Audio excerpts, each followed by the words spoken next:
북한 원전 제공 의혹을 둘러싼 정치권 공방에 본격적으로 불붙었습니다. 민주당은 이낙연 대표까지 나서 이번 의혹을 이적 행위로 규정한 김종인 국민의힘 비대위원장을 향해 선거용 북풍 공작이라고 비판했고, 국민의힘은 이번 의혹이 사실이라면 청와대가 개입한 명백한 국기문란 행위라며 문건 작성 경위를 청와대가 직접 밝히라고 압박했습니다. 국회 연결해 봅니다. 백종규 기자. 네, 국회입니다. 네, 자, 오늘 민주당의 공식 입장이 나오기 전에 이낙연 대표가 먼저 입장을 밝힌 거죠?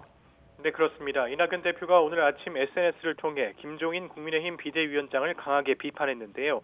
이 대표는 먼저 북한 원전 건설 의혹에 대해 김 위원장이 이적 행위라고 주장하는 것에 대한 근거가 무엇이냐며 설마 보궐선거 때문에 이같이 정부 여당을 비판하는 것이냐고 몰아붙였습니다. 그러면서 당시 청와대에서 실무를 맡았던 윤건영 의원과 산업부, 통일부 그 누구도 관련 의혹을 모두 부인하고 항의하고 있다며 김 비대위원장의 발언은 너무 턱없는 억측이라고 강조했습니다. 민주당 신영대 대변인도 김 위원장의 북한 원전 건설 추진설은 선거철마다 반복되는 색깔론과 북풍 공작 정치에 시동을 걸고 있다고 비판했습니다.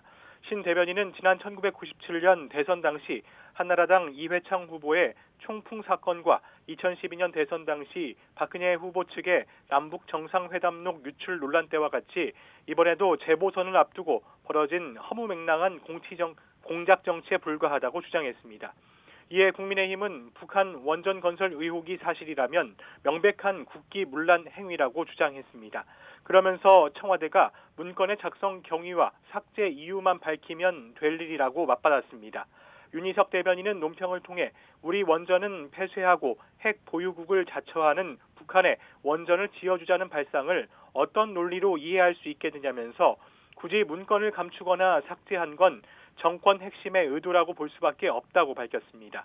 또 청와대가 합리적 의문을 제기한 제1야당 대표에게 법적 조치를 꺼내든 것은 힘을 앞세운 겁박이나 다름없다고 압박 수위를 높였습니다.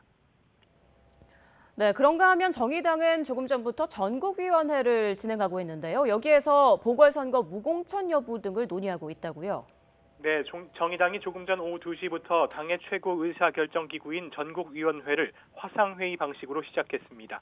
앞서 정의당은 성추행 사건 논란으로 김종철 전 대표의 당적을 박탈하기도 했는데요. 정의당은 오늘 전국위에서 이와 관련해 그동안 숙고를 거듭해온 보궐선거 무공천 여부를 집중적으로 논의하고 있습니다. 일단 정의당 안에서는 사태의 엄중함을 인식해 후보를 내지 말자는 쪽 의견도 만만치 않은 것으로 알려졌습니다.